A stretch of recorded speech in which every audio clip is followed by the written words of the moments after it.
예, 히브리서 16장 16절부터 좀 하겠습니다.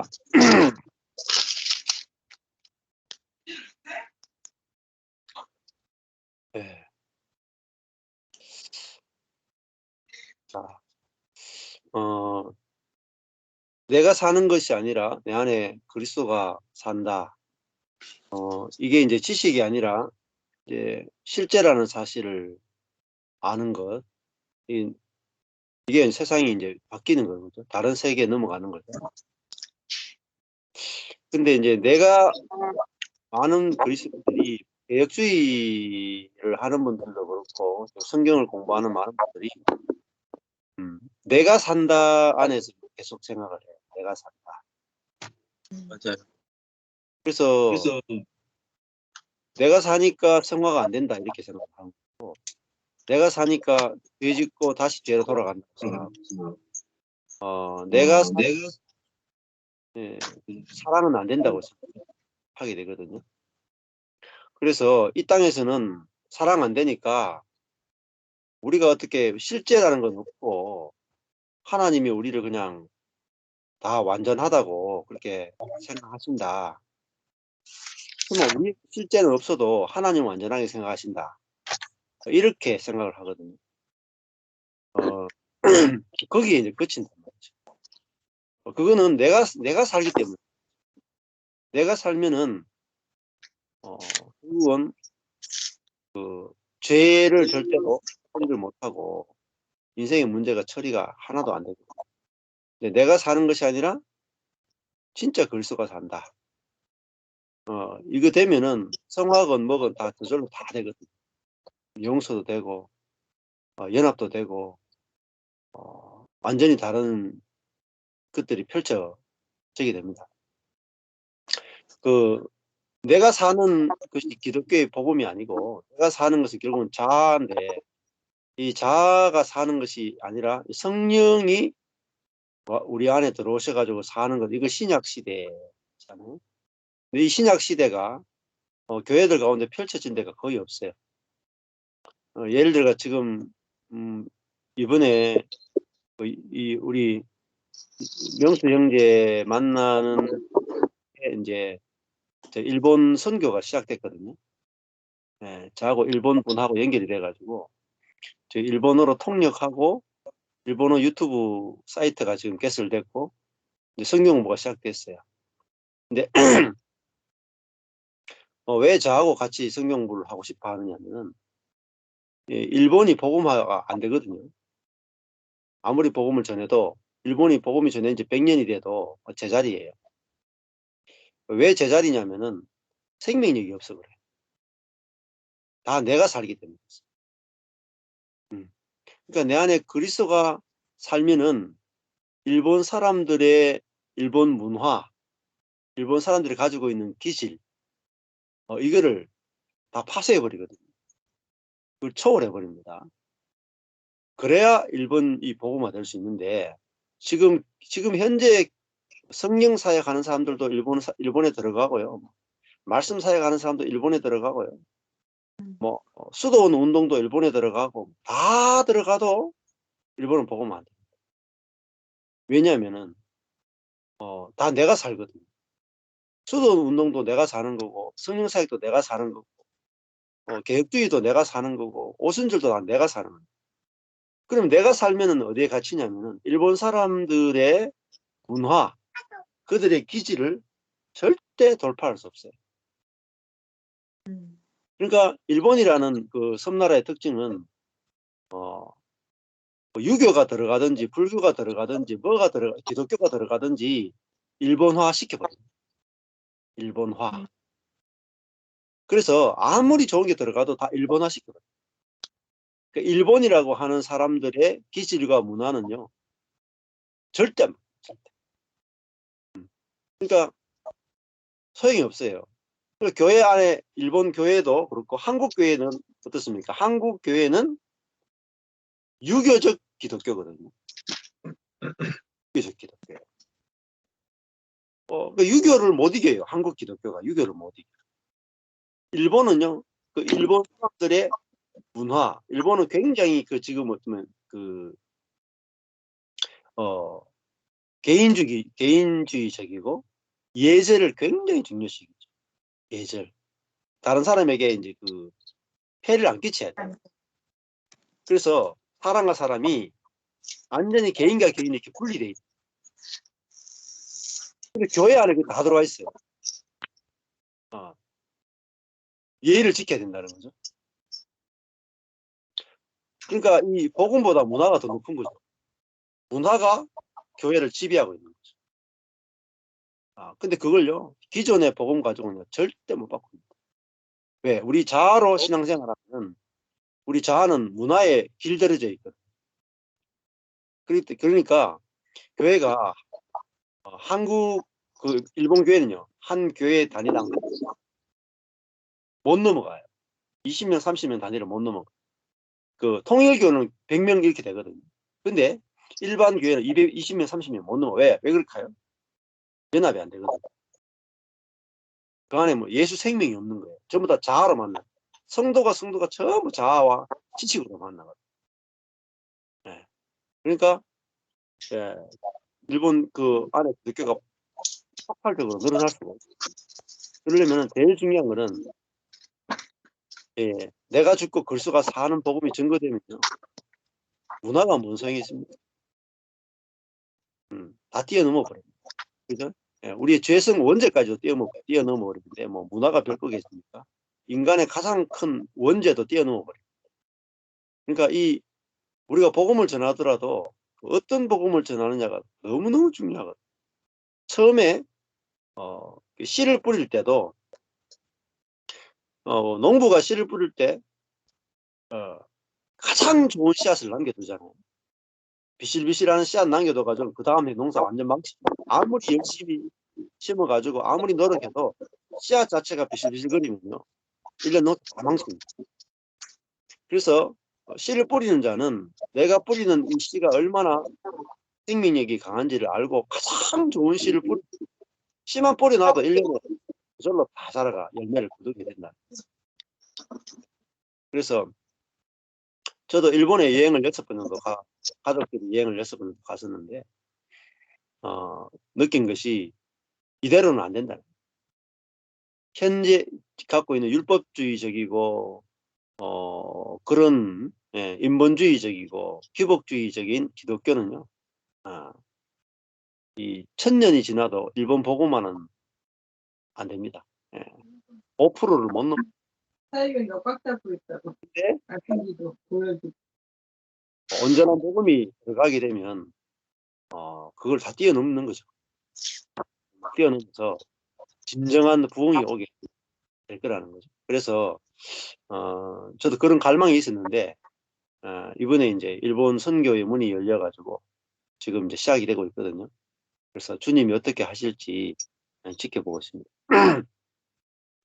오늘 히브리서 6장 16절도 보면은 히브리서는 어떤 성경이냐면은 구약과 신약을 정확하게 갈라내는 성경. 그래서 히브리서는 진짜 분량도 많잖아요. 그러면서 구약과 신약의 차이가 뭔지 정말 히브리서가 내용이 어렵거든요. 어려운데 히브리서가 진짜 중요한 것은 구약과 신약을 이렇게 많은 분량을 가지고 갈라내는 성경이 없단 말이죠. 그래서 히브리서 위치가 굉장히 중요하다고 볼 수가 있습니다. 그래서 성경은 66권이 다 중요해요.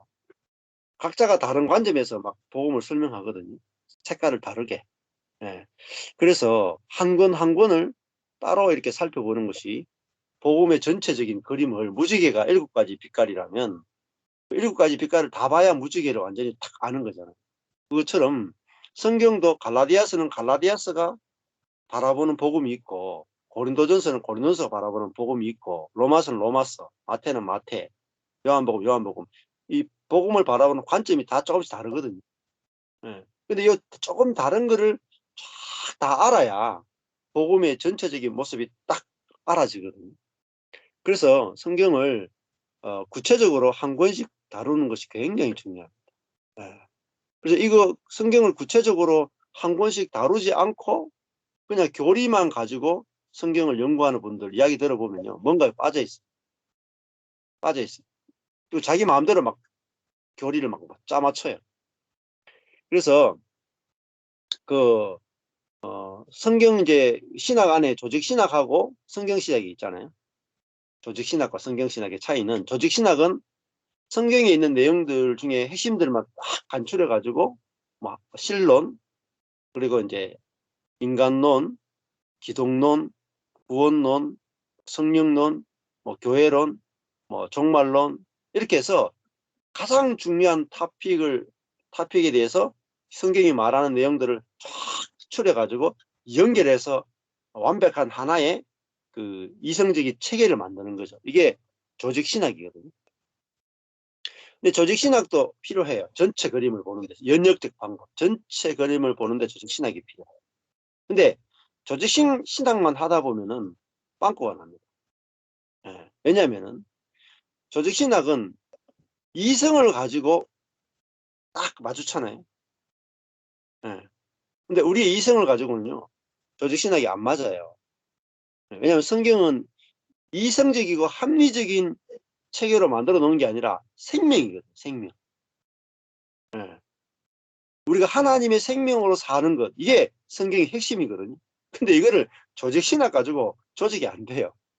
조직 신학하는 도구가 뭐냐? 조직 신학을 만들어내는 도구는 이성입니다. 이성. 뭐 생각이에요. 생각을 가지고 성경을 다 조직화시키는 거예요. 그러니까 출발 자체부터가 문제점을 가지고 있습니다. 그래서 조직 신학의 문제점을 알아야 그리고 조직 신학으로부터 어느 정도 한 걸음 떨어져서 자유하게 이렇게 볼 수가 있게 되는 거죠. 조직 신학과 반대되는 쪽이 뭐냐면 성경 신학입니다. 성경 신학은 성경 한 권 한 권을 다루는 거죠. 성경 한 권마다 그 성경이 이야기하고자 하는 게 뭔가. 예를 들면 마태복음 가면은 왕으로 오신 그리스도, 그리고 긍휼의 나라, 긍휼의 왕, 이스라엘 백성들이 기다리던 그 메시아와 왕이 와서 이 땅에 하나님 나라를 가져왔고 그 하나님 나라가 실제하고 통치되고 있다. 이걸 말하는 게 마태복음이잖아요. 왕의 복음이죠. 그런데 마가복음은 그 왕이 어떤 왕이냐? 군림하는 왕이 아니라 섬기는 왕이다라는 것을 섬기는 왕의 관점에서 쫙 풀어내요.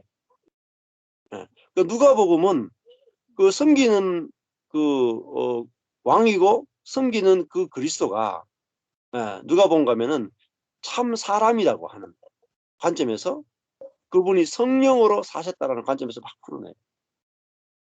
요한복음이 오면은 이분이 하나님의 아들이시고 이분이 자기 스스로는 아무것도 못하지만은 오직 하나님과 연합되어서 하나님의 생명을 표현하는 완전한 하나님의 아들이고 말씀이라는 사실을, 그래서 우리를 그 생명 주어서 우리를 거듭나게 하시는 분이라는 것들을 우리에게 보여주거든요. 그러니까 포인트가 달라요. 그래서 마태복음이 말하고자 하는 예수, 마가복음이 말하는 예수, 누가복음이 말하는 예수, 요한복음이 말하는 예수가 포인트가 다르거든요. 근데 이 포인트를 다 알아야 돼. 한 가지만 보면은 예수님에 대해서 마치 무지개 한 색깔만 보고 무지개를 다 안다고 할 수가 없잖아요. 네. 7가지 색깔이 다 딱 맞아야 이게 무지개구나 이렇게 하는 거죠. 그런데 이제 이 성경신학이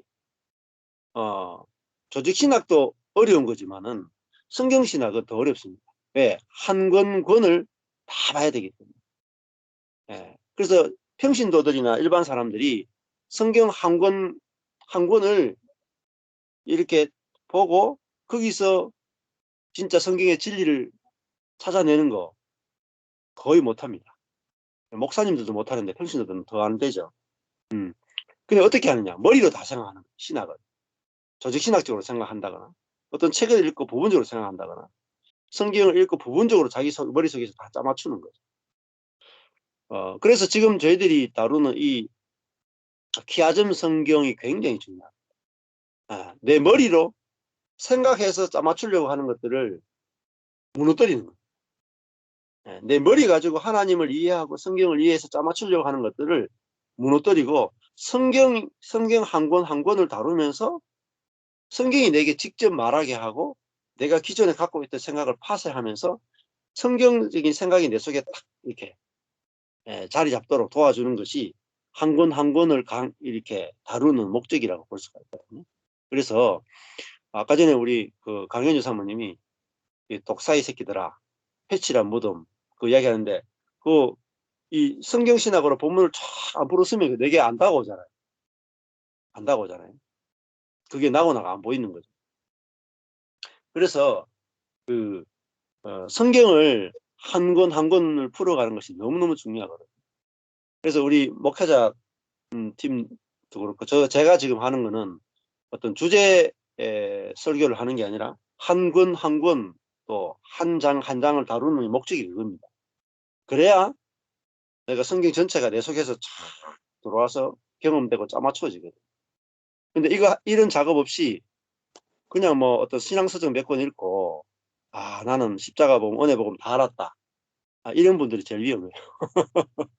부분만 보거든요. 부분만. 예. 그래서 제가 이제 하고자 하는 거는 이제 66권을 다 가능하면 푸는 거거든요. 66권을 다 이렇게 디테일하게 다 설명을 해놓는 그거를 위해서 이제 제가 오직 은혜 성경 연구를 하거든요. 그러니까 이제 한 자매가 저한테 하더라고요. 제 글을 쭉 듣더니 이번 주에 저한테 딱 카톡을 보내기를 목사님이 왜 이 유튜브 제목을 오직 은혜 성경 연구라고 했는지 알겠습니다. 지금까지 저한테 그런 멘트 준 분이 처음이라 대충 붙인 줄 알거든요. 그게 아니고 성경 전체를 오직 은혜라는 관점에서 다 풀어내겠다. 율법이라는 관점이 아니라 오직 은혜라는 관점에서 66을 다 풀어내겠다. 이게 이제 유튜브 이렇게 제목의 의도거든요. 예. 그래서 이걸 다 풀어놓으면은 이제 이 평신도들이나 목회자들이 성경을 이렇게 봐야 되는구나. 은혜로 성경이 다 풀어질 수 있고 그렇게 풀어야 진짜 우리에게 완전한 은혜가 경험되는구나. 이걸 보기 위해서 제가 작업을 하고 있거든요. 네. 그래서 이 작업이 이제 저도 어려운 것도 있겠지만은 재밌어요. 하다 보면 아주 지금 이제 계속 한 권 한 권씩 쌓여가고 있으니까. 네. 자, 오늘 그 히브리서 6장 16절 보면은 나옵니다. 사람들은 자기보다 더 큰 자를 가리켜 맹세하나니 그랬죠. 더 큰 자는 이제 하나님이 빨간 색깔로 되어 있으니까 사람들은 자기보다 더 큰 자 하나님을 가리켜 맹세한다. 맹세는 저희 모든 다투는 일에 최후의 확정이니라. 그러니까 뭐 하다 안 되면은 뭐 하나님을 가리켜 맹세하잖아요. 그러니까 이 맹세는 사람들이 이거냐 저거냐 막 다투다가 마지막에 나는 하나님을 가리켜 맹세한다 하면 그게 끝장판 아니겠습니까? 예. 근데 이 맹세 하는 거는 이제 약속과 비슷한 거죠. 그래서 17절에 보면은 하나님은 약속을 기업으로 받는 자들에게 그렇죠? 그럼 약속이 뭐냐? 뭐 앞에 보면은 12절에도 보면은 게으르지 아니하고 믿음과 오래 참음으로 말미암아 약속들을 기업으로 받는 자들 했죠. 약속이 나오죠. 13절에 가보면은 하나님이 아브라함에게 약속하실 때에 했잖아요. 자, 뭘 약속했습니까? 그 밑에 14절에 가보면은 내가 반드시 너를 복주고 복주며 너를 번성케 하고 번성케 하리라. 그러니까 아브라함을 번성케 하면 뭐가 나옵니까? 이스라엘 민족, 하나님의 나라가 나오는 거죠. 그러니까 이 아브라함에게 주신 약속은 단순히 자손이 많아지겠다라는 게 아니라 너를 통해서 이 땅에 하나님의 나라가 만들어질 것이다. 이게 아브라함이 주신 약속이죠. 그게 17절에 가면 하나님은 약속을 기업으로 받는 자들, 그 약속이 하나님 나라 주겠다는데 그 하나님 나라가 뭡니까? 우리에게는 기업이라는 겁니다. 기업. 자, 그러면 이 하나님 나라가 이 땅에 임하는 거잖아요. 우리가 이 땅에서 하나님 나라를 하나님 나라의 실제를 경험하고 누리지 못하면 우리 뭡니까? 기업으로 못 받죠. 그냥 약속만 있는 거잖아요. 약속만. 많은 그리스도인들이 죽어서 천국을 기업으로 받을 거라고 생각해요. 천국은 죽어서 받는 기업이라고 생각합니다. 그게 아니고 천국은 이 땅에서 시작되고 이 땅에서 기업으로 누리는 거예요. 이 땅에서. 그게 신약 시대입니다. 자, 구약 시대는 뭡니까? 구약 시대는 다윗 왕국이 이 땅에 있는 하나님의 나라였죠. 다윗 왕국이. 이 땅에 있는 하나님의 나라였어요. 다윗 왕국이. 근데 그 다윗 왕국은 왕이 어때요? 온전치 못하죠. 왕이 스스로 간음하고 살인해버리잖아요.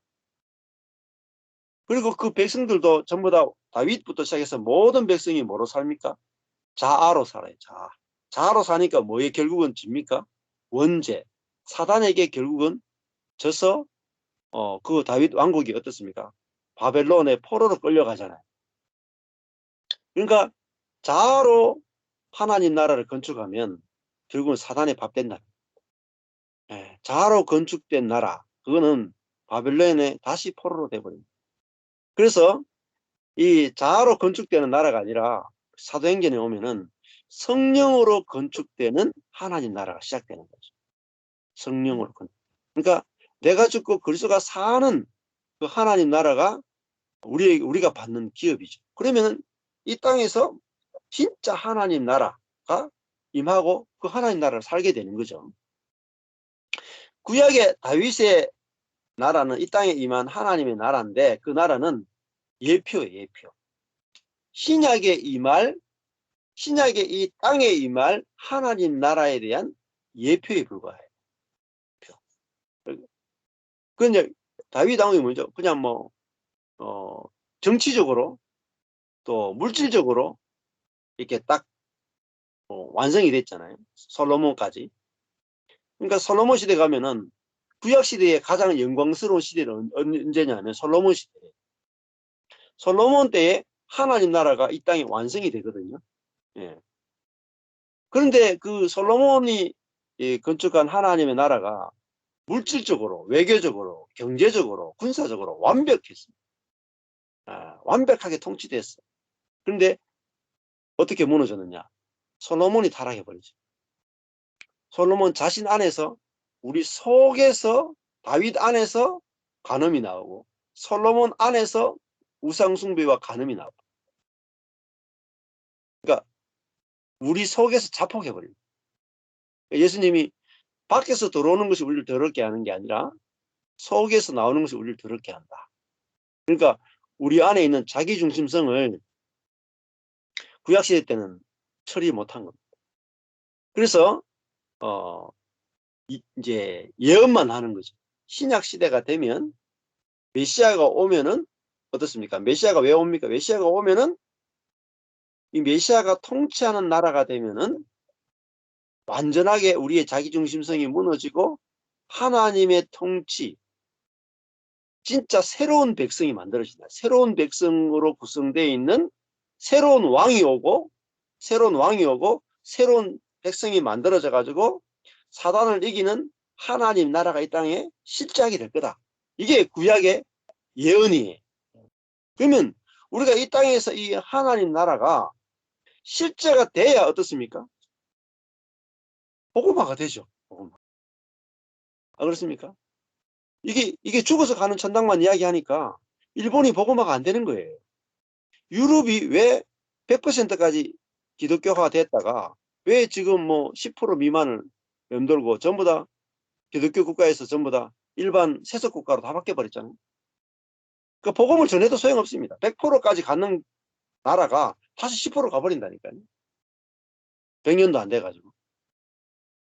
아무리 복음 전해도요, 다 헛방입니다.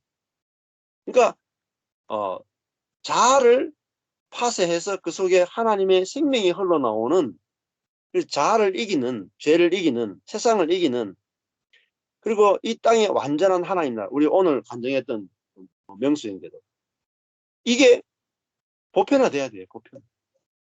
특별한 게 아니에요. 이게 정상적인 그리스도인이라면 누구나 다 경험해야 돼요. 이런 체험이 우리 속에서 보편화되면 어떤 일이 벌어지겠습니까? 네? 지금 오늘 우리가 여기 이제 목사님들도 그렇고 정사모님도 그렇고 우리가 지금 경험하고 누리는 것이 모든 그리스도인들이 누리는 일상적인 정상적인 평범한 삶이 되는 우리가 그냥 평범하게 사는데 바울처럼 살아야 됩니다. 그게 정상적인 기독교예요. 그래야 소망이 안 있습니까? 다 바울처럼 살아야지 소망이 있지. 바울을 정말 위대한 사람이다. 우리는 바울처럼 절대 못 산다. 소망이 없잖아요. 소망이 없어요. 다 바울처럼 돼야 소망이 있고 하나님 나라의 땅에 실제가 되는 거죠. 그래서 10절에 보면 하나님은 약속을 기업으로 받는다라는 말은 그 하늘의 것이 약속은 하늘의 것이잖아요. 다 뜻이 하늘에서 이루어진 것처럼 땅에 이루어지다. 땅에 이루어지는 게 뭐죠? 기업으로 받는 거. 네. 그래서 이게 뭐 실제를 살아가는 거라. 이미 다 이루어진 하나님의 나라가 우리에게 기업으로 누려지는 거. 그러니까 우리 자신이 뭐가 되는 겁니까? 천국이 되는 겁니다. 존재적 천국. 이게 존재적 천국을 극단적 개혁주의에서는 부정합니다. 존재적 천국.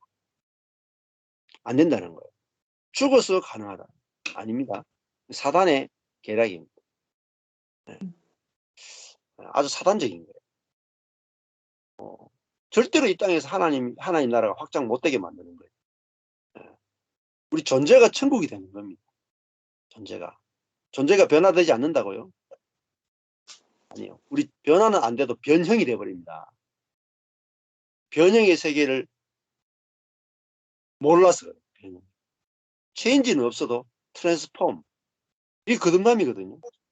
우리가 부모로부터 아담으로부터 태어나서 죽을 때까지 아담의 본성을 가졌다가 이 땅에 사는 동안은 아담의 본성의 지배를 받다가 죽는다. 사단적인 겁니다. 그거. 거듭나야 돼요. 거듭나.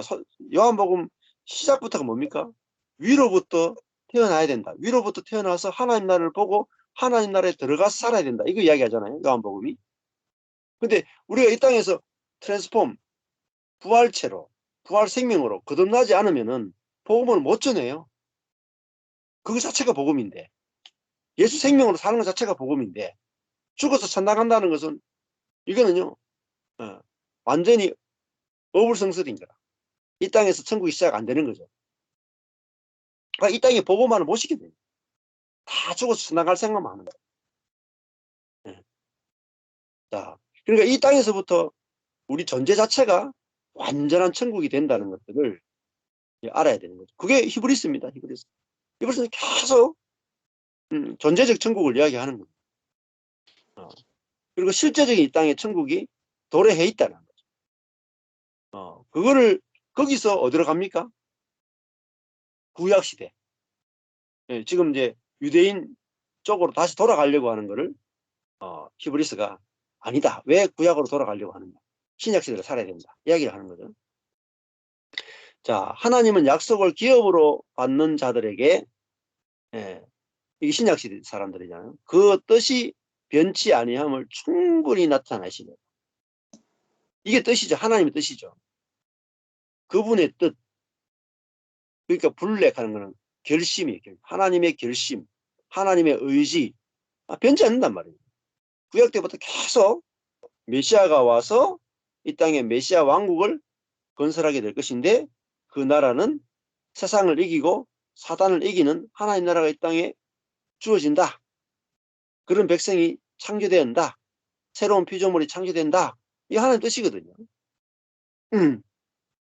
자, 그 뜻이 변치 아니함을 충분히 나타내시려고 그것이 변치 하나님 뜻이 변치 않는다는 걸 나타내는 도구가 뭐냐면 맹세예요. 맹세. 네. 맹세는 약속이잖아요. 약속. 맹세로 보정하셨다. 보정하셨다. 그럼 맹세할 때 도구가 뭡니까? 짐승을 잡아서 짐승을 딱 쪼개고 양쪽이 맹세하잖아요. 맹세할 때, 언약을 할 때 짐승을 딱 쪼개가 피를 절절 흐르는데 그 두 사람이 그 길 지나가게 하잖아요. 그 맹세는요, 뭐로 하느냐? 죽음을 가지고 합니다. 죽음. 그러니까 이 맹세 안 지키면은 안 지키는 쪽이 죽어야 돼요. 이게 최후 확정이죠. 확정. 하나님이 내가 너희들에게 아브라함에게 내가 너를 복의 근원이 되게 하겠다. 아들 주고 땅을 줘서 하나님 나라가 이 땅에 실제하게 해주겠다. 그 약속을 했는데 뭐로 하셨어요? 그 약속을 하셨어요. 약속. 짐승을 딱 잡아놓고 딱 벌려놓고 하나님의 불이 그 위를 지나갔잖아요. 아브라함은 안 지나갔어요. 하나님만 딱 지나갔단 말이에요. 그 말은 뭐냐면은 아브라함 너는 이 언약을 안 지켜도 된다. 나만 지킬게. 대신에 내가 안 지키면 내가 이 짐승과 똑같이 내가 배가 갈라져서 죽게 될 것이다. 하나님이 자기의 생명 걸고 지키겠다. 이게 뭐죠? 맹세. 그러니까 이거는요, 지켜질 수밖에 없어요. 하나님 뜻이기 때문에. 우리도 하나님 뜻을 분명히 알면은 뭐 우리가 노력해서 실제가 되는 게 아니잖아요. 오직 맹세를 통해서 내 존재가 하나님 나라로 완전히 실제가 되는 거죠. 자, 그러니까 여기는 우리의 힘이 하나도 필요 없습니다. 아브라함이 그 아들을 얻는 것도 자기 힘이 하나도 필요 없었고, 그다음에 아들이 번성하고 하나님 나라가 되는데 자기가 한 게 아무것도 없어요. 근데 약속하신 이가 그 뜻이 변치 아니함을 통해서 약속이 성취되는 거죠. 그래서 하나님 나라가 이루어지는 가장 중요한 도구는 약속입니다. 약속. 그 약속은 뭘 담아놨냐? 100% 하나님의 은혜를 담아놨어요. 100% 하나님. 인간의 노력이나 인간의 열심이 전혀 섞이지 않은 하나님의 열심 100% 그걸 언약이라고. 그러니까 우리 인생도 하나님의 언약을 알면요 너무너무 쉬워집니다. 네.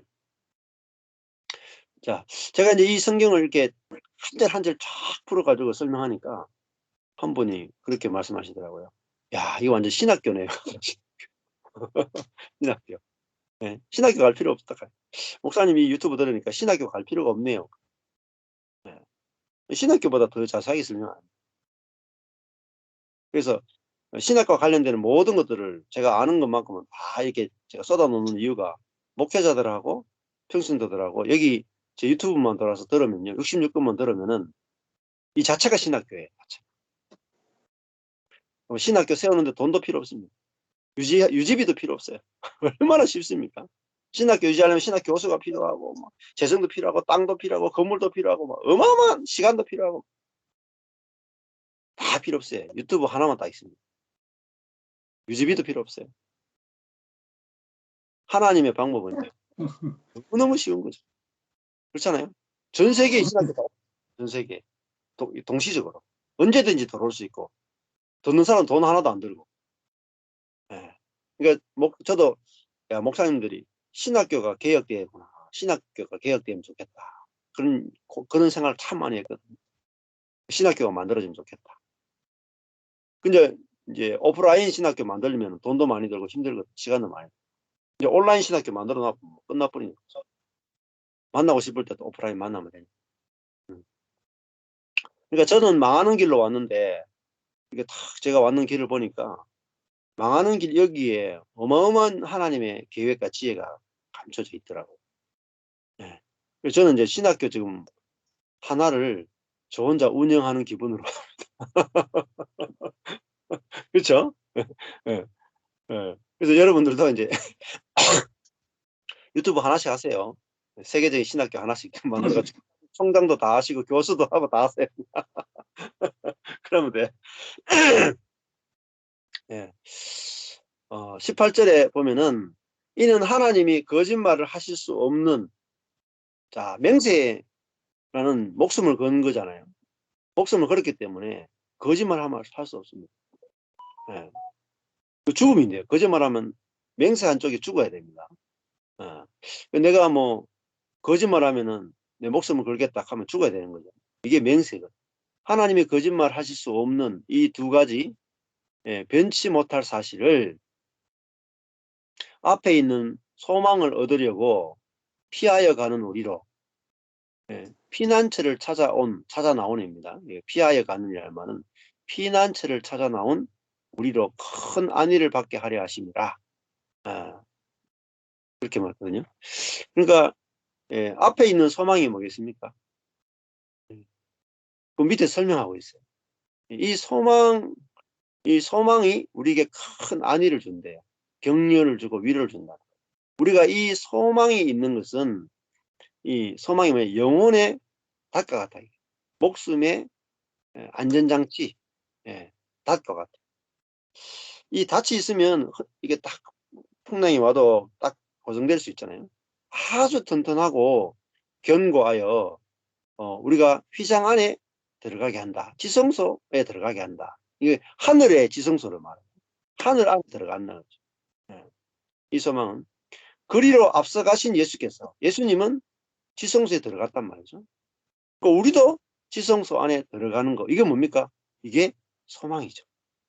우리의 소망은 예수님이 들어가신 지성소에, 대제사장이신 예수가 들어가신 지성소에 우리도 들어가는 거잖아요. 그 지성소 들어가면 뭐합니까? 참 하나님을 만나죠. 그러니까 자연에서 만나는 하나님이 있고, 뜰에서 만나는 하나님이 있고, 성소에서 만나는 하나님이 있고, 지성소에서 만나는 하나님이 있죠. 그러니까 우리가 하나님을 아는 게 다르죠. 이 성막 바깥에서 만나는 하나님, 또 성막 뜰에서 만나는 하나님, 성소에서 만나는 하나님, 지성소에서 만나는 하나님이 있어요. 근데 어느 하나님이 가장 정확하냐? 지성소에서 만나는 하나님이 가장 정확해요. 그러니까 지성소에서 만나는 하나님은 뭐냐면 하나님과 사람이 연합해서 아는 하나님, 지성소. 그러니까 휘장이 없이 하나님과 내가 직접 딱 만나는 거잖아요. 가리는 거 없이 하나님과 내가 직접 딱 만나는 그 지성소를 뭐라고 말하냐면은 신혼방이라고 해요. 신혼방. 내가 하나님 안에, 하나님이 내 안에, 하나님과의 연합으로 아는 거예요. 연합. 지식으로 아는 거하고요. 연합으로 아는 거는 완전히 달라요. 그러니까 지성소 말고 성소, 뜰, 성막 바깥은 전부 다 뭡니까? 하나님을 알되 지식으로 아는 차원이에요. 지식으로. 그러니까 이 성막들은 사실은 몸이라고 볼 수 있고, 성소는 혼이라고 볼 수가 있어요. 또 지성소는 뭐냐면 영어로 볼 수 있거든요. 그러니까 영어로 하나님을 아는 것, 그게 지성소죠. 근데 영어로 아는 게 뭐냐? 연합되어서 안다. 성령이 내 안에 들어와서 나와 연합되어서 하나님을 알되 내 안에 영을 통해서 내 생각으로 하나님의 생각이 나오고, 내 감정으로 하나님의 감정이 나오고, 내 의지로 하나님의 의지가 나오죠. 그러니까 내 존재로 하나님 마음이 흘러나와서 알아지는 하나님, 그게 지성소의 하나님. 자, 이거는 실제란 말이에요. 실제. 그러니까 우리가 하나님처럼 사는 거예요. 하나님처럼. 그게 이 땅에서부터 하나님처럼 사는 거라. 하나님처럼 사랑하고, 하나님처럼 연합하고, 하나님처럼 구제하고, 그렇게 사는 거죠. 이게 신약시대란 말이죠. 우리의 소망이 뭡니까? 18절에 앞에 있는 소망, 19절에 우리가 이 소망이 있는 것은 아주 튼튼하고 견고하여 영혼의 닭과 같다. 여기에 들어가면 흔들리지 않는 거죠. 우리가 흔들리지 않는 것은 지성소에 들어가야 돼요. 그 지성소가 다른 말하면 어디냐면은 에덴이. 그러니까 원래 성경에서 에덴을 묘사하는 모든 그림 있잖아요. 거기에는 생명수 강이 있고, 그리고 생명나무가 있고, 그리고 금, 베들리엄, 호마노 재료가 나오잖아요. 그 재료가 어디서 쓰이냐면 성막을 건축하는 재료로 다 써요. 그러니까 성막에 대한 묘사와 그 창세기의 에덴을 묘사하는 것이 똑같습니다. 그리고 방주도 똑같고. 근데 이 에덴이나 방주나 성막은 다 동일한 설명인데, 하나님과 사람이 연합하여 살아가는 그 세계, 그게 뭐냐면 천국입니다. 하나님과 사람이 연합하는 것이 천국입니다. 그러니까 우리가 하나님을 누리는 거죠.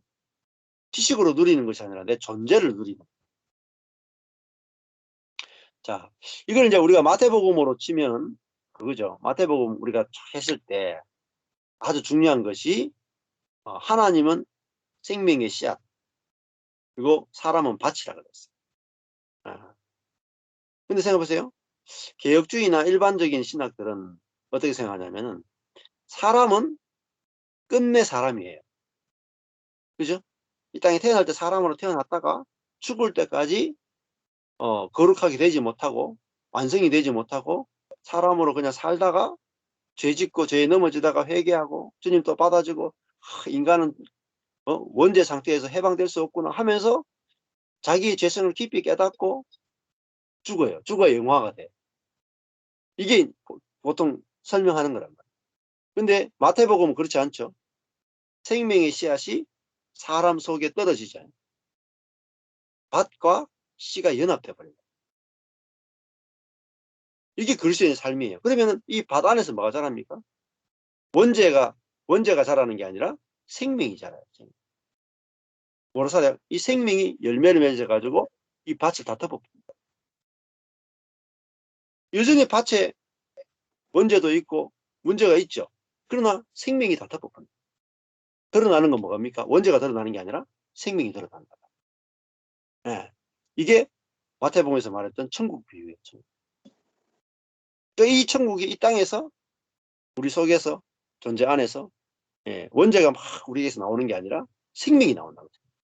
엄청나게 다른 겁니다. 이거 신학적으로요. 어마어마하게 다른 거예요. 내 속에서 원죄가 나오느냐, 내 속에서 하나님의 생명이 나오느냐, 완전 다르죠. 완전 다르죠. 내 속에서 원죄만 나온다. 얼마나 슬픕니까? 얼마나 깝깝합니까? 우울합니까?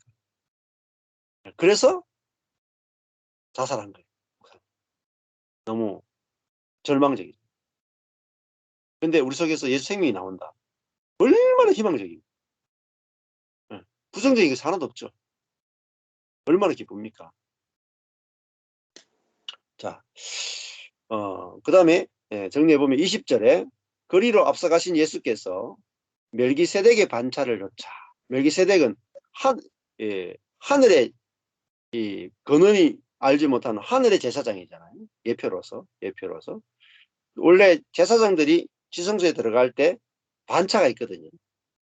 제사장들 이렇게 쫙 나눠놓고 날짜를 정해가지고 반차를 따라서 들어가서 숨기도록 되어 있습니다. 근데 멜기세덱이 반차라는 것은 예수님은 유다 지파죠. 유다 지파인데 지성소에 들어갔다. 이거는 불가능한 거잖아요. 제사장만이 들어갈 수 있는데 예수님은 유다 지파인데 들어갔죠. 어떻게 들어갔습니까? 이 제사장의 반차를 쫓은 게 아니라 멜기세덱, 하늘로 쫓아온 사람이란 말이에요.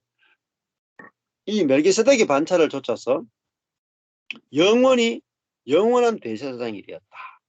영원한 대제사장이 되었다. 그래서 대제사장만이 지성소에 들어갈 수 있잖아요. 그래서 우리를 위하여 들어가셨다 했잖아요. 근데 이 위하여가 휘페르예요. 휘페르는 우리를 위해서 들어갔다 이렇게 되지만 또 우리를 대표하여 들어갔다, 또 우리를 포함하여 들어갔다 다 되거든요. 그러니까 예수님이 대제사장 돼 가지고 지성소에 들어가면 우리도 거기에 포함되어 다 들어가는 겁니다. 연합돼 가지고 다 들어가는 거예요. 네. 또 이게 더 쉽게 설명하면은 예수님이 내 안에 이미 들어왔잖아요. 그죠? 휘장을 찍고 예수님이 내 안에 들어와 버렸어. 그럼 뭡니까? 내 존재가 이미 지성소입니다. 그러니까 여기 계신 분들이 모든 사람이 다 거룩하거든요. 왜 거룩하냐? 내가 거룩한 행위를 했기 때문이 아니라 거룩한 영이 우리 속에 있기 때문에 거룩한 거죠. 얼마나 쉽습니까? 네. 내가 뭐 행위를 통해서 성화될 필요가 없어요. 거룩한 영, 성령이 우리 속에 들어오려면 내가 거룩하지 않으면 성령이 들어올 수가 없어요. 그렇잖아요. 구약시대 때는 존재도 거룩하지 못했고 거룩한 영도 준비되지 않았기 때문에 하나님과 사람이 연합이 안 됐단 말이에요. 신약시대는 그리스도께서 십자가 이루신 그 일을 통해서 모든 사람이 다 그리스도 안에서 거룩하게 되었고 의롭게 되었기 때문에 우리 속에 성령이 들어와서 거할 수 있는 존재가 되어버렸단 말이에요. 그래서 내 안에 성령이 계시다는 자체가 우리를 거룩하다. 예. 그리고 우리 속에서요. 우리 속에서 성령의 생수가 흘러나와서 뭐죠? 우리를 거룩하게 씻어버립니다. 날마다 씻어요. 예. 예를 들어가지고 그 야곱의 우물 같은 데 가보면은 그 수가성 우물가 여인들도 그렇고 아랍이나 이런 데 가면은 물이 없잖아요. 물이 없어서 사람들이 못 씻으니까 막 더럽단 말이에요. 근데 우물가가 하나 있으면 우물가 물이 막 솟아나면 사람들이 씻으면 깨끗해지잖아요. 그것처럼 우리도 우리 속에서 생수가 솟아나면 생수 자체가 우리를 씻어버려요. 자기중심적인 생각도 씻어버리고 죄도 씻어버리고 그래서 생수가 계속 우리 솟아나는 생수 자체가 우리를 계속 씻어내는 거예요. 그러니까 깨끗해질 수밖에 없어요. 날마다. 나는 안 깨끗해지고 싶은데 생수가 나를 물이 흐르니까 계속 깨끗해집니다. 네. 그렇죠? 이게 진짜 진정한 성화라고 볼 수 있습니다. 물이 우리를 씻지 내가 나를 씻는 게 아니라는 거죠. 그러니까 얼마나 우리가 놀라운 시대를 살고 있는가 하는 것이죠. 그래서 지금은 우리 지성소에서 산다. 지성소에서 누구나 지성소 안에 산다. 하나님과 내가 얼굴과 얼굴을 맞대어 산다. 이 말이죠. 옛날에는 희미하게 봤지만 지금은 얼굴과 얼굴을 맞대어 산다라는 겁니까? 하나님이 내 안에 들어와서 내 생명이 되니까 하나님을 알라 할 필요 없는 거죠. 내 안에 생수가 흘러서 그 생수가 곧 하나님이거든요. 이제 모든 것이 아름답게 보이고 안식이 되고 이게 뭡니까? 하나님을 아는 거죠. 하나님의 안식을 내가 경험하는 거죠. 하나님 모든 것이 내가 아름답게 보이는 하나님은 모든 것이 아름답게 보인단 말이에요. 근데 나도 모든 것이 아름답게 보여요. 하나님은 안식하잖아요. 내가 하나님의 안식 안에서 나도 안식하잖아요. 예. 하나님의 생명 안에서 누리시는 것이 나도 하나님의 생명 갖고 있기 때문에 똑같이 누려지니까 하나님 이렇게 안식하는 분이구나. 하나님 이렇게 긍휼의 하나님이시구나. 그죠? 근데 존재로 그냥 하나님이 성품이 그대로 누려진다. 생명이. 내 안에서 누려지는 것을 가지고 하나님을 아는 시대. 이게 얼마나 놀라운 시대로 우리가 살고 있는지 모르겠습니다. 예, 여기까지 하면 되겠습니까? 예. 자, 예, 뭐 질문이나 나누고 싶은 거 있으면 한 말씀 하시죠. 예. 우리 정 목사님하고 정 사모님 나누고 싶은 게 있습니까? 오늘 들으신 것 중에서. 저는 그 18절에 하나님은 거짓말을 하실 수 없고 변개치 않으신다는 그 말씀을 들으면서 창세기 1장 2장에서는 하나님이 우리를 인간을 창조하셔서 하나님의 형상대로 창조해 주셨지만 창세기 3장에 가면 우리 인간을 속이는 그 사단의 속임수 뱀에게 속아서 아담과 하와가 그 속임수를 당하는 그 거짓말에 속아버리는 그것이 성경에서 계속 나와지는데 실제로 성경을 보는 눈이 정말 변개치 아니하시는 그 사랑 하나님의 영원하신 은혜를 봐야 되는데 실제 또 성경의 주제는 창세기 3장부터 계시록까지 끊임없이 하나님은 변개치 않지만 끊임없이 우리에게 속임수로 끊임없이 우리를 무너뜨리는 사단의 어둠의 세력도 또한 있는 것을 성경은 말해주고 있잖아요. 그래서 목사님 저는 그 인간은 하나님께 사단으로부터 우리는 속았다라고 하는 것이 창세기 3장의 큰 주제가 되는데 그 부분을 목사님 조금 전체적으로 성경 속에서 설명을 해주셨으면 좋겠습니다. 예. 사단이 하려고 하는 제일 큰 일은 하나님과 사람을 갈라놓는 겁니다. 예. 원래 하나님이 사람을 만들고 하나님의 목적은 하나님의 자신의 생명이 사람 속에 들어가서 그게 생명나무거든요. 사람이 하나님의 생명으로 살도록 창조되어졌어요. 그런데 사단은 하나님과 사람 사이를 딱 갈라내고 사람 속에 선악을 아는 지식이 들어가서 선악의 지식으로 살도록 유혹을 한 거거든요. 그래서 사람이 선악의 지식이 들어오면 뭐로 사냐면 자기의 자원으로 살게 된다는 거예요. 자기의 사랑, 자기의 선함, 자기의 능력, 자기의 지혜, 자기 중심성으로 살게 되는 거죠. 그게 바로 이제 그러면 사단을 이길 수 없죠. 사람보다 사단이 더 지혜롭고 더 능력이 있잖아요. 그러니까 사단의 종이 되어 살아갈 수밖에 없습니다. 하나님의 해결책은 뭐냐면은 하나님 사람 속에 사단이 들어와 있는데 사단이 쫓겨나가고 우리 속에 하나님이 들어오셔가지고 연합돼서 하나님의 생명으로 살게 되면은 우리 속에 사단이 있어도 지배해버리거든요. 통치해버리거든요. 그래서 이 연합이 중요하다는 거죠. 그래서 이 연합해서 살면 온전한데 자꾸 사단은 뭘 속이냐면 네가 선을 행해라.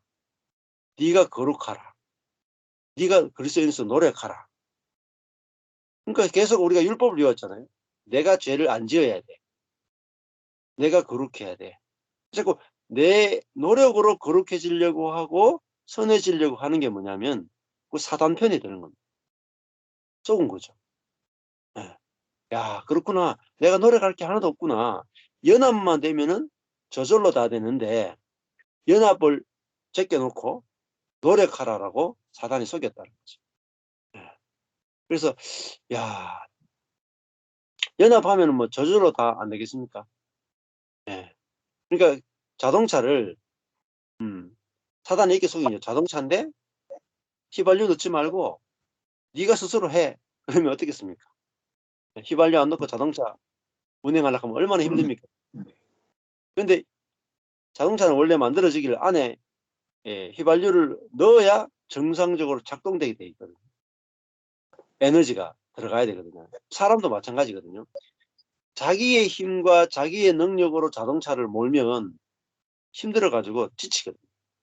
힘나면 또 밀고 또 힘 떨어지면 멈추고 이렇게 살아가는 겁니다. 근데 휘발유가 딱 들어오면은 자동차가 오토매틱. 예. 스스로 움직이는 차, 자동차잖아요. 자동차. 근데 기름만 들어오면 그렇잖아요. 우리도 마찬가지. 성령의 기름이 내게 채워지면은 이게 흘러 넘치면은 모든 것이 오토매틱 저절로 되거든요. 저절로. 사랑도 저절로 되고 용서도 저절로 되고 모든 게 저절로 되는 거죠. 그래서 성령으로 살라 그랬지 우리 노력으로 살라 한 적이 없다라는 거죠. 요거를 이제 확실하게 알면은 내가 못할 때도 괜찮잖아요. 왜냐면 성령으로 살라 그랬지 내 힘으로 살라 안 그랬으니까 내가 넘어져도 괜찮고 뭐 실수해도 괜찮고 근데 이거 내가 사는 게 아니라 예수가 사는 거니까 내 자신으로부터 이렇게 자유게 그게 되는 거죠. 감사합니다. 아멘, 아멘. 예, 우리 정선희 사모님 나누고 싶은 게 있습니까? 그러니까 지성소의 하나님은 그 휘장이 깨지면서 휘장이 찢어지면서 정말 우리가 주님과 앞에서 같이 사는 것이 뭘 아멘. 해서가 아니고 그렇죠. 주님이 내 안에 계시고 예. 내 사람은 죽고 그리스도가 내 안에 사시니까 뭐를 만들려고 그러는 것이 아니라 주님의 이끄심에 의지하는 것이 굉장히 중요한 것 같아요. 예. 아멘. 지성소의 하나님을 누리면서 산다는 거는 매일 일어나는 관계성 속에서도 너무 중요하고 예. 또 하나님과의 연합이면은 사람과의 연합이 너무 그렇게 어렵지 않을 것 같아.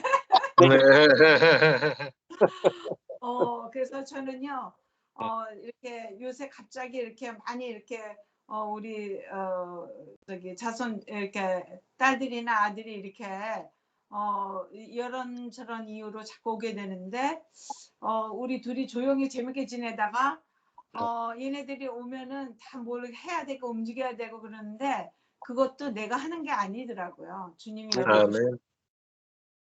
그리고 진짜 그 자손들을 얘네들이 어떻게 됐으면 좋겠다 이게 바랄 게 아니고 걔네들이 왔을 때 잘 연합할 때 주님이 또 일하실 수 있겠다 하는 생각을 했습니다.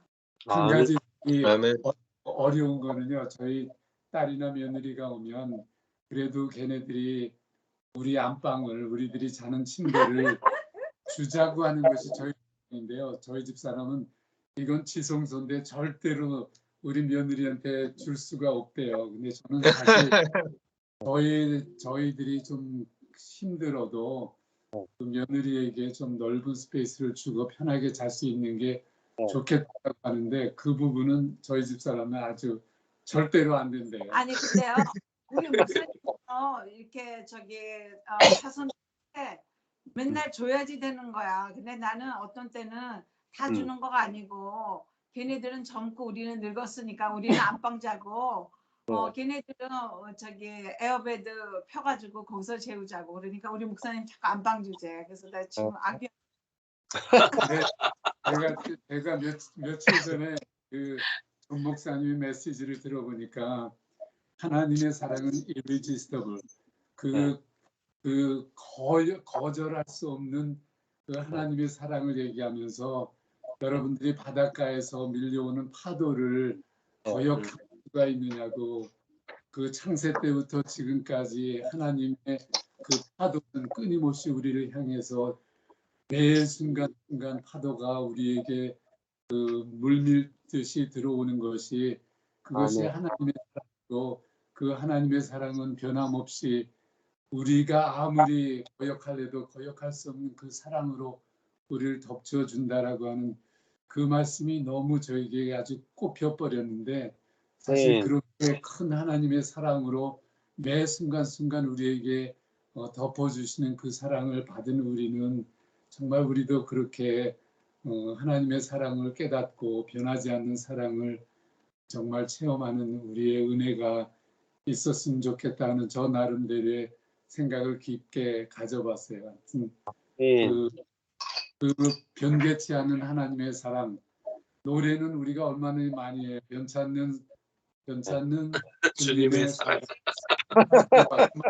말은 수없이 아멘. 감사합니다. 그 변찮는 사랑을 안 바꿔주더라고요. 아멘. 아멘. 아니 우리 목사님은 있잖아 어떤 때는 종이야.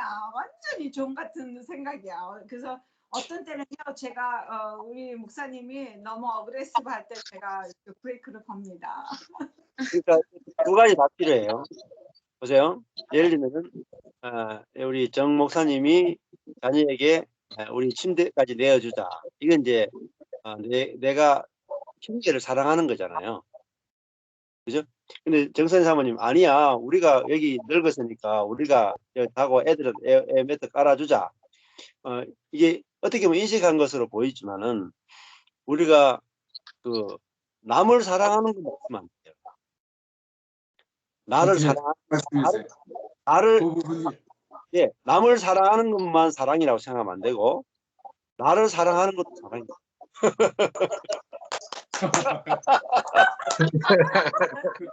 그러니까 나도 이웃이라. 나도 이웃이라. 그러니까 우리가요 이 둘 다 자유해져야 되거든요. 그러니까 왜냐하면은 하나님이 나도 사랑하고 저도 사랑하잖아요. 그러니까 예를 들어 내 욕심을 챙기는 나도 하나님 온전하다고 사랑하시거든요.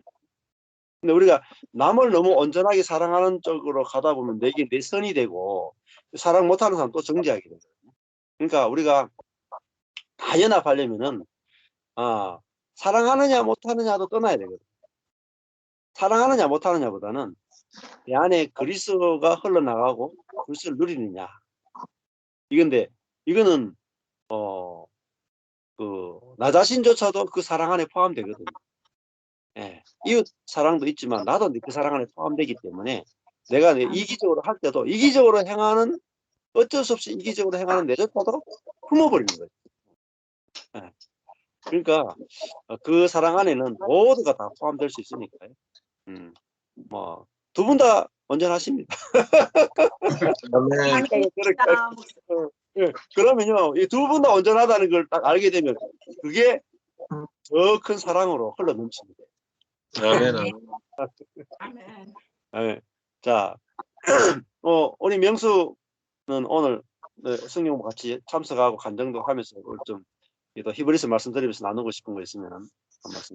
저는 뭐 여기 다 목사님들이시고 저만 이제 성도 입장인데 목사님들 또 한 말씀 한 말씀 주시는 말씀이 너무 감사하고 은혜가 돼요. 그리고 저는 이제 아까 전 목사님께서 그 기름이라고 표현을 하셨는데 저는 이제는 그거를 이제 좀 업그레이드를 하고자 하면 자율주행이라고 표현하고 싶어요.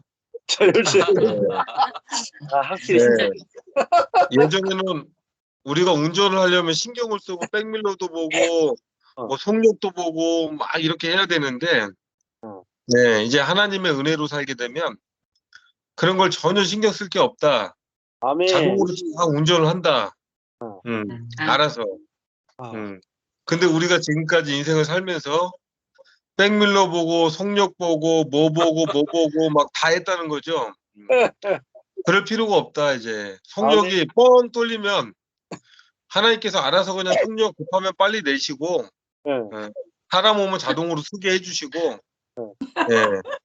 그렇잖아요. 자율주행이 그런 것 같아요. 그래서 좀 내가 하려고 그러면 운전도 힘든데 자율주행으로 하면 그냥 자고 있어도 그냥 목적지까지 간다는 거죠.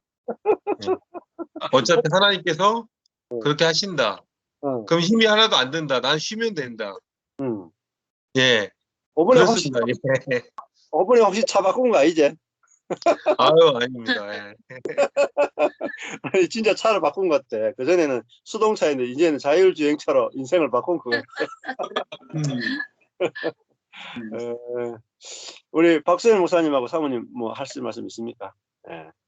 오늘 오늘 히브리서를 통해서 또 한 번의 감동은 이미 약속하셨고 그 약속이 이루어진 약속이라는 거. 아멘. 그 이루어진 약속은 어느 누구도 변개할 수 없는 완벽하게 완전하게 다 이루어진 것인데 여전히도 뭔가 내가 해야만 그것이 완전해질 것 같은 그 속임수에 속아 있는 저 자신과 또 수많은 그 어려움 속에 그 허덕이고 있는 그런 일들이 매 순간순간 완전하게 이루어진 이 복음이 선포됨으로 말미암아 더 많은 사람들이 우리 명수 형제님 이야기한 것처럼 정말 자율주행차를 탈 수 있는 아무것도 하지 않아도 하나님 뜻대로 이루어 가시는 그 일에 온전히 맡겨드리는 저부터 또 우리 같이 있는 이 모든 우리 형제 자매들 또 성도님들 이런 날들이 이제 소망이 되어집니다. 소망이 되어져서 너무너무 기쁘고 또 복된 시간이었습니다. 아멘. 하나님과 사람이 연합되는 삶, 그리고 지성소에서 하나님과의 만남, 이게 방금도 말했지만 우리가 테텔레스타에 다 이루신 복음 안에 우리가 놓여진 것이 얼마나 복된가, 그거를 깨달아가고 알아가고 또 실제로 누려가는 이 복음 안에 정말 하나됨을 연합되는 것이 참 아름답다. 이런 마음으로 오늘 또 새로 또 우리 명수 형제님 함께 만나면서 또 이 간증 들으면서 이렇게 또 주의 복음을 사모하는, 그리고 또 하나님이 이렇게 열어가시고 또 이 주의 복음 안에 몸부림치는 주 형제들이 얼마나 많은가. 이제 하나님이 열어가신 이 자체가 정말 우리가 생명으로 살아서 생명을 나타낼 때 그게 바로 전도가 아닌가. 아멘. 이제 그러면서 하여튼 하나님이 주신 그 지성소의 하나님과의 만남을 통해 하나님의 역사가 우리 한 영혼 한 사람을 통해서 흘러나가는 하여튼 아름다운 교제가 늘 감사하고 은혜입니다. 아멘. 아멘. 예. 그러면 오늘 기도하고 마치겠습니다. 네. 하나님 아버지, 오늘 이렇게 특별히 오늘 명수 형제의 간증을 통해서 하나님이 행하신 놀라운 일들을 우리가 나누고 정말 우리가 수고하고 애쓰는 삶에서 하나님이 우리의 모든 것들을 통치하시고 저절로 다 되는 새로운 나라, 또 새로운 피조물이 되게 하신 걸 감사합니다. 이 특별한 사람만이 누리는 것이 아니라 모든 사람에게 주어진 너무나 놀라운 하나님의 복인데, 이것이 가려진 사람들에게 우리가 먼저 경험한 자로서 통로가 되어서 많은 사람들을 자유케 하는 일에 우리의 인생이 온전히 쓰임받을 수 있도록 인도해 주시고, 그래서 이 땅에 하나님 나라가 임하고 이 하나님 나라를 통해서 사단의 나라가 끝이 나고 하나님이 받으시는 모든 영광이 온전히 하나님께 돌아가는 그 일에 우리가 다 쓰임받게 하여 주옵소서. 예수님 이름으로 기도했습니다. 아멘. 아멘. 감사합니다. 감사합니다. 감사합니다. 수고하셨어요. 네, 수고하셨어요. 또 수고했어. 다음 주는 월요일 날 6시. 여기 6시, 화요일 날 아침 8시. 네, 다음 주에 뵙겠습니다. 네, 감사합니다. 네, 감사합니다. 수고하셨습니다. 네, 감사합니다. 건강하세요.